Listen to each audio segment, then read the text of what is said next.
এই পরীক্ষাটার মাধ্যমে একটা জিনিস বুঝতে পারবো, সেটা হচ্ছে যান্ত্রিক শক্তির সংরক্ষণ সূত্র।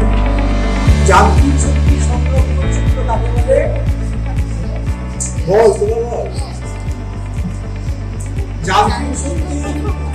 যান্ত্রিক শক্তির সংরক্ষণ সূত্র হলো যে সবসময় গতিশক্তি এবং স্থিতিশক্তির যোগফল অপরিবর্তিত থাকে।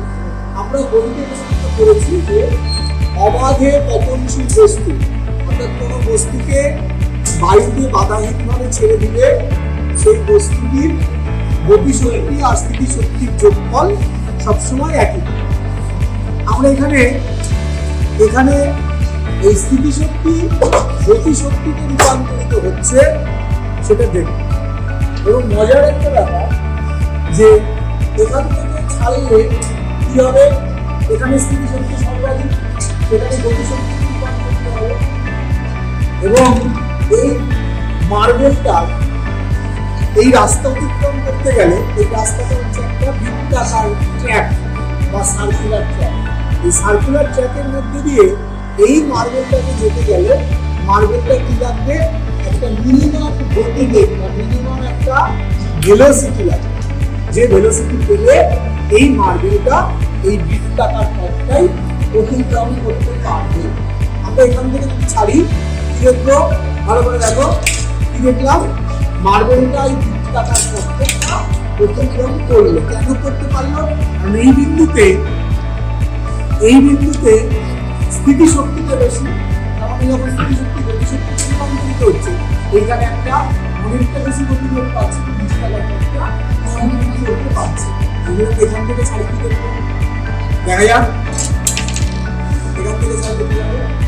মানে এখান থেকে যদি আমরা ছাড়ি, মানে এখানে এই উচ্চতাটা কম, মানে স্থিতিশক্তি কম গতিশক্তি রূপান্তরিত হচ্ছে। মানে এখানে যখন এসে পৌঁছাচ্ছে তখন বেগটা বৃত্তাকার ট্র্যাকটাকে ওভারকাম করার জন্য যতটা বেগ দরকার তার থেকে কম বেগ পাচ্ছে, তাই ও বৃত্তাকার পথ দিয়ে যেতে পারছে না। বোঝা গেল? একমাত্র এখানে একটা দিলেই এই বৃত্তাকার পথ দিয়ে যেতে পারছে। এরকম একটা এক্সাম্পল আমরা বলতে পেরেছি, মরণ খুব খেলা। দেখি ওই একটা কুয়োর মধ্যে বাইক চালা, তাই তো বাইক চালিয়ে করে উপরের দিকে হচ্ছে।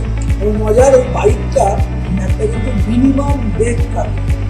ওই মিনিমাম বেগের কম বেগে চালালে ও হলকে নিচে দিকে। এটা ডিটেলসে ক্লাস নিয়ে যেতে পারবো, তখন একদম ক্যালকুলেশন করে।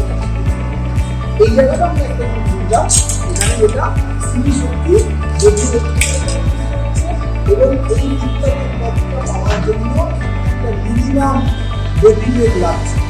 যে গতিবেগের সাহায্যে এই বৃত্তাকার ট্র্যাকটা অতিক্রম করতে পারছে। এখান থেকে দিলে সেই গতিবেগটা পাওয়া যাচ্ছে না। কেন পাচ্ছে না? কারণ এই বিন্দু স্থিতিশক্তি এই বিন্দু থেকে কম।